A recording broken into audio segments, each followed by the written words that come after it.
What is happening, my YouTube family? Of course, it is your boy B New. I'm coming at you on this Monday morning, and first and foremost, as always, positive vibrations and blessings out to anybody who could be listening. Now, with all that being said, you know the Los Angeles Lakers resumed action last night down in Chicago against the Chicago Bulls, looking to get some revenge off a game that they had lost earlier this year at Staples against the Chicago Bulls. And we know in that first game, when DeMar Rosen went off and made a statement because he really wanted to show that the Lakers should have picked him up in the offseason, but instead they elected to go with a Russell Westbrook and pay him basically max money when they could have had DeMar DeRozan at a discount, because he was willing to take a discount to go back home because he's from the city of Compton.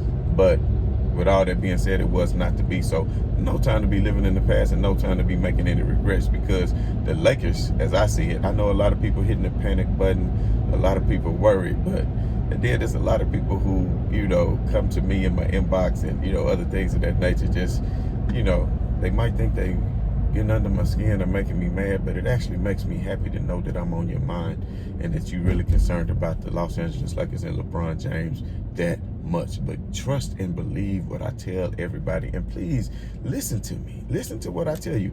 There is no need to worry, because what I saw out of the Los Angeles Lakers last night was very positive, and I think, to be honest, was one of their best games of the season, minus the turnovers and, of course, the atrocious free throw shooting, which we'll get into that in just a moment.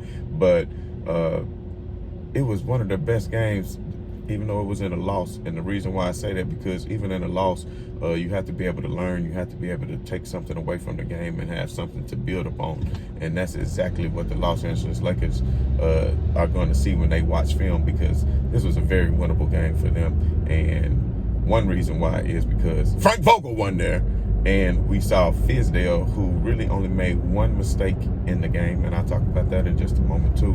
But for the most part, his rotations were great.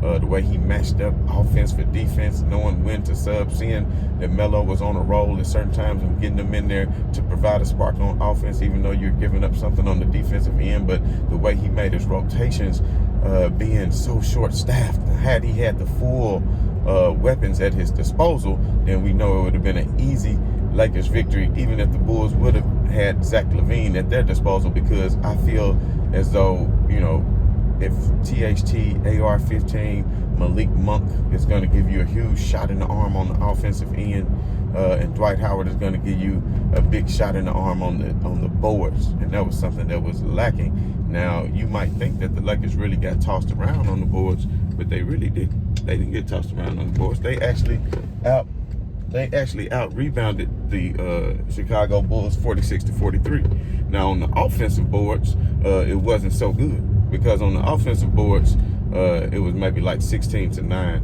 and they let Chicago get way too many second chance opportunities. And the Lakers, this is something that could easily be fixed. And that's something that Fizzdale spoke about in his post-game presser, that's something he's not really concerned about, because all the Lakers have to do, instead of standing there spectating, is to put a body on a body, and then have the guards, instead of headed back up the court, they need to come in and rebound. And I saw at one point during the game where LeBron got really upset because the Bulls were able to get like a shot off after 3 offensive rebounds in one possession, like back-to-back. LeBron altered the shot, made a miss. They were able to get the rebound. He altered the shot again, made a miss. They were able to get the rebound, and he was still playing defense, altering the shot. But he can't alter the shot and get the rebound if they have other players just crashing the boards with them. It wasn't the player getting his own tip. You understand what I'm saying? It was other players. So what he was saying was, come in. Tell them, the guards, look, come in. I'm playing my ass off on defense. Then you got clowns on the internet who say LeBron wasn't playing great defense and got his eye dotted at the end by DeMar DeRozan. But if they would have watched the whole game, they would have saw on the play and the possession before that, which was a key possession, DeMar DeRozan decided, LeBron James took the onus upon himself, because you can't expect him to go out and be the leading scorer and go out and guard the other player's best player at age 37. But LeBron still took the onus upon himself to go out and guard DeMar DeRozan in the last crucial possessions of the game. And DeMar DeRozan elected to take the ball to the basket on LeBron, and he thought he had him beat by a step, which he got him by a step. But of course, LeBron James, we know how great his recovery skills still are, and he went way up, sacrificed himself and his body to even land awkwardly out of bounds, but was able to block DeMar DeRozan's shot. But of course, very deflating. None of the Lakers were able to hustle to the ball and get the rebound from the block shot. And I know a lot of times, sometimes right place, right time, the ball might bounce to you, but I saw a lack of overall, I won't say effort, but I would say attentiveness. Because you can't stand there and spectate and watch the ball and think it's going to come to you. It's not about you trying to go after the ball, because they even teach you that way back in AAU, you know, or whatever it is you playing. You know, you cannot just simply go for the ball. You have to put a body on a body, box out, and then if you got a body on a body, then if the guards come in, you know, from the elbow to the three-point line, wherever the ball could be bouncing, because you have a lot of more balls bounce to the outside because of the three-point shooting, they shoot the three a whole lot more now. So you don't have to have bigs necessarily down there in the paint getting rebounds, you know. But it's good to have a Dwight Howard down there getting rebounds and rim protecting. And I think Fizzdale used DeAndre Jordan well in spots last night when he know that he needed to. And we'll talk about how he's going to have to use him in the upcoming matchup against the Phoenix Suns here in a minute. But, you know, going back to what I was saying, you know, regarding LeBron James's defense of DeMar DeRozan. Now, on the next play, DeMar decided not to go to the basket, and maybe that was just a high IQ play by DeMar by going towards the basket, but then stopping short and pulling up and hitting that mid-range jumper. And DeMar DeRozan had 38 points last night, and when he has been available and not been in protocol, he's been one of the top players in this league, and definitely in the MVP conversation. And I think he has a lot to prove, because he's been down there in San Antonio, you know, while they were in the rebuilding phase. And of course, he missed out on his championship in Toronto that he felt like could have been his. With all those same injuries, I don't give a damn what anybody said. If DeMar DeRozan was on their team instead of Kawhi Leonard, they still would have won the championship. Because if Kevin Durant and Klay Thompson hurt, come on now, just be serious. They would have. They still probably would have beat Philly too. DeMar DeRozan is a hell of a player, and you know, he didn't shoot any threes. He still got 38 points. And I keep telling people, ball and bucket is at the end of the day what matters. Because when you go out there and give me the numbers and the points and the effort, and that is what is going to establish you as an elite player in this association. You understand what I'm saying? But the Lakers' Achilles heel, of course, once again last night, is the turnovers. You know, the turnovers. I want to say LeBron had 4 turnovers. Russell Westbrook had 6 turnovers. That was 10 turnovers. And then Rondo had 4 turnovers. So that's 14 turnovers by 3 of your primary ball handlers. Now, I know they're the ones that's handling the ball and going to be the ones that's prone to have turnovers. But if you look at it, Chicago as a team, oh shit, I don't want to run over this squirrel. Oh man, poor little joker. I didn't get him, y'all. But Chicago as a team had 10 turnovers, right? And LA had 19 turnovers. But guess how many points Chicago had off those 19 turnovers? 29 points. So if you take away the turnovers, then you take away those extra points. Not saying they would have got points, you know, on other possessions, but when you had those turnovers, it led to easy possession for the other. It led to easy fast break opportunities for the other team. And some of the turnovers were just damn ridiculous. I mean, it was one where they were coming up the court and Rondo just wanted to skip past the player, not even looking or paying attention, and you just straight threw it out of bounds. It was one, I want to say, the Lakers were able to obtain a jump ball because Rondo had tied up Caruso. And, you know, that was a nice moment because Caruso played his ass off last night too, because he wanted to show the Lakers, hey, y'all could have paid me that little bit of money I was asking. So, you know, he was playing defensive lights out as usual, and he was hitting his threes, and he was bringing a lot of energy for Chicago. But anyway, they had a nice moment and got the tie up, had a little smile about it, and Rondo, hey, he happened to out-jump Caruso and was able to get the jump ball. But then as soon as he get the jump ball, and then they throw it to Rondo, He passes Wayne Ellington not even looking, and you just throw the ball up to him and damn hit him in the back. And the ball go out of bounds. Like, what are you doing? He's not even looking. Like, why are you looking to push? You the point guard. Bring the damn ball up the court. Bring the ball up the court. So anyway, that's what happened in that play. Now, of course, regarding the end of the game, the Lakers still had an opportunity to go up by 1, and the ball was in Russ's hands, and Fizz decided not to call a timeout because he liked the matchup of what he saw, a guard against their center.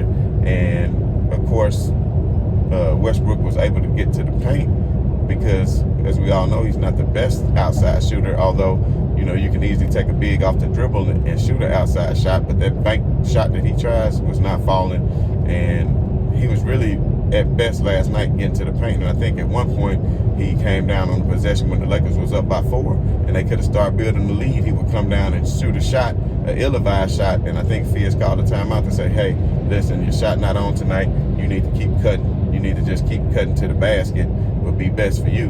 But anyway, when he got the mismatch, he was able to get to the rim, and I think it was nice because he was able to get past Vucevic and able to get to the paint, and he got to his left hand, which has been his sweet hand all night, and he shot the layup, but it just came up a little bit short. So that was the matchup that Fizz said that he wanted. Although, you could have got different matchups, because of the matchup that I kept seeing continuously, especially when Chicago was getting caught up in the switch on the pick and roll, was LeBron James against Caruso.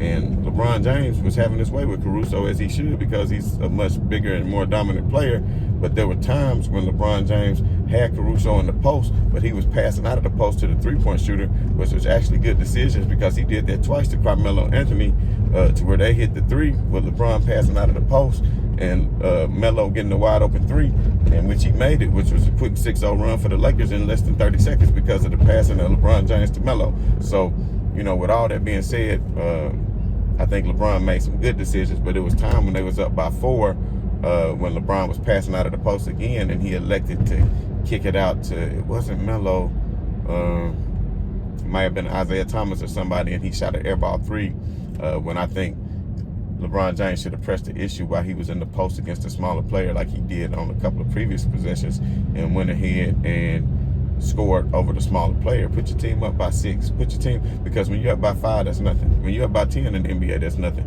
But you want to get a comfortable lead, and when you're already up by 4 and it's in the fourth quarter, with 5 minutes left, I want to say with 5 minutes left in the game, the Lakers were up by 4, and they kind of squandered their lead. And of course, there was a lot of turnovers in the game by LeBron, Westbrook, and of course Rondo, like I said previously, and that was really what cost, because think about how close the game was. So if the Lakers would have just cut down to half the turnovers that they had, and plus, not only are you giving the other team other possessions to where they can go out and get easy points on a fast break, you're losing a possession on your own.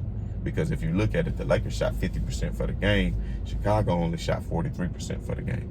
So Chicago had 93 shot opportunities, and the Lakers only had 82 shot opportunities. So that's 11 more shots.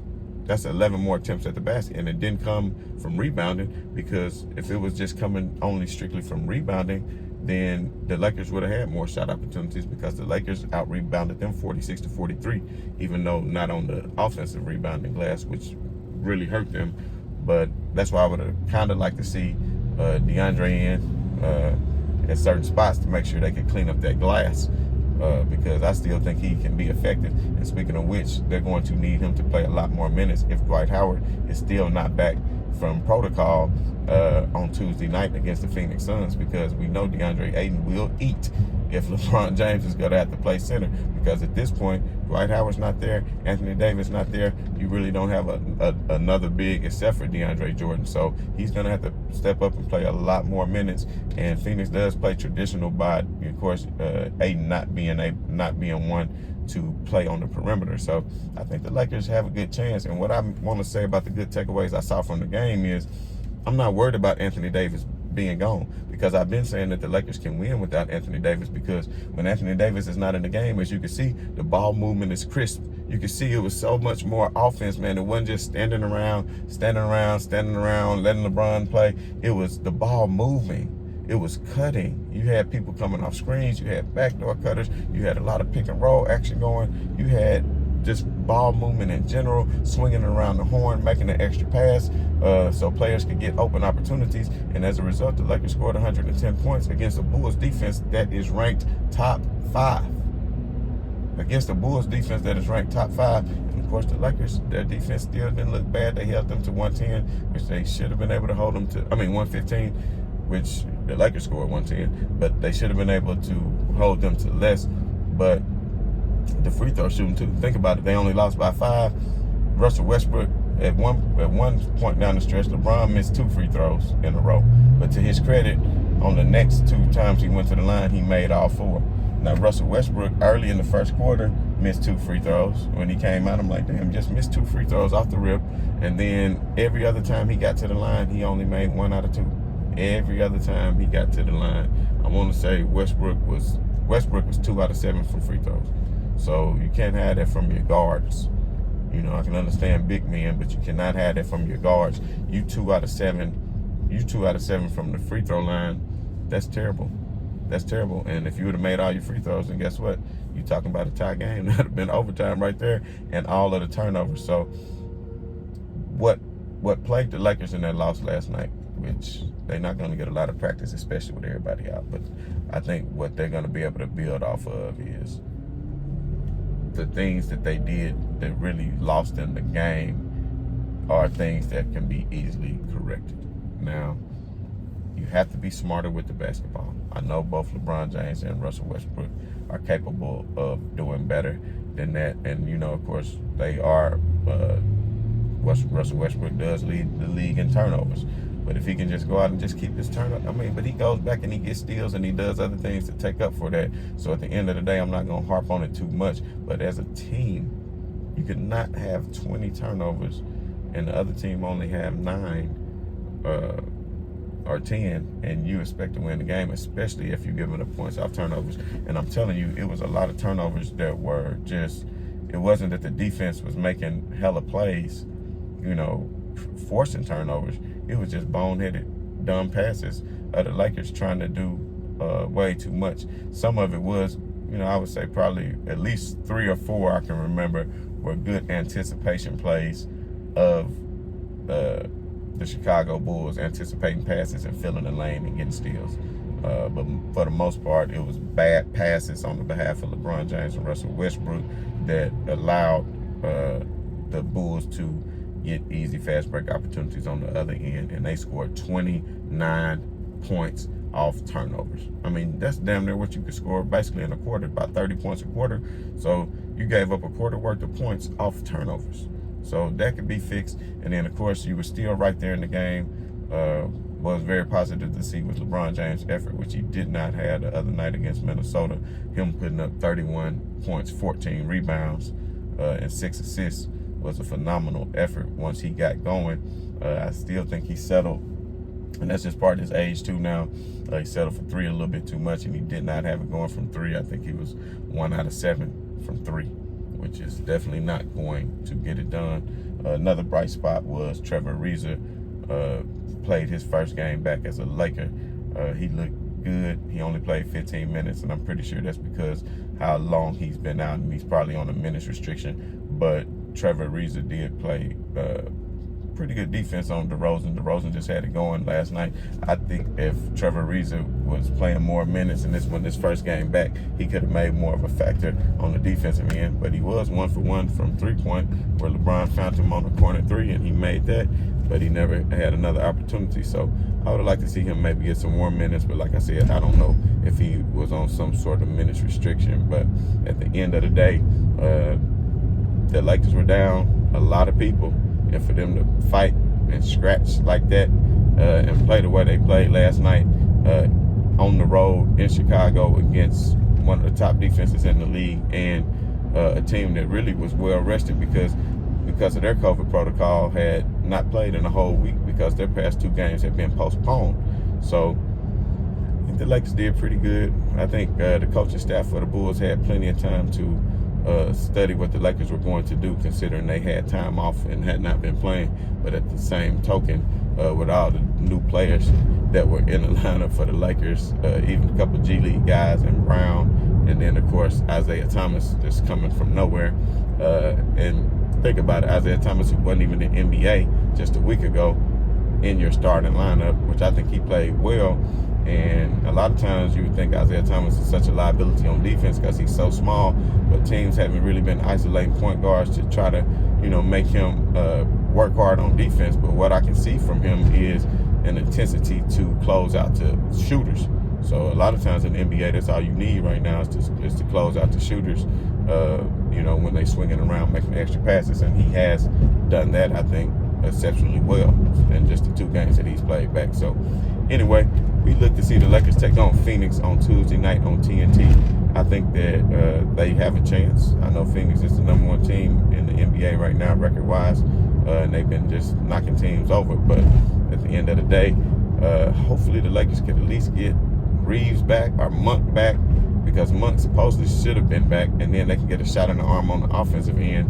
And I think that they can still make a game of it, even though these teams do not like each other, of course, because of the history that they've had with each other. So anyway, at the end of the day, man, the Lakers, you ain't got nothing to be worried about. They fall back to 7. They might fall to 9 or 10 here in the next week or so, depending on who they playing with Phoenix and Brooklyn on Christmas, which I still give them a chance, depending on if Dwight Howard could come back, because as we all know, Kevin Durant, Kyrie Irving, and Harden have entered protocol as well. So it's just a crazy season what's going on right now. Maybe they should just shut the whole thing down for a minute, give people a break, let this little whatever pass through. I ain't even gonna give it credence by saying his name. So at the end of the day, man, it's been your boy B New, and I'm saying right on to the real, and much love to these haters. I'm about.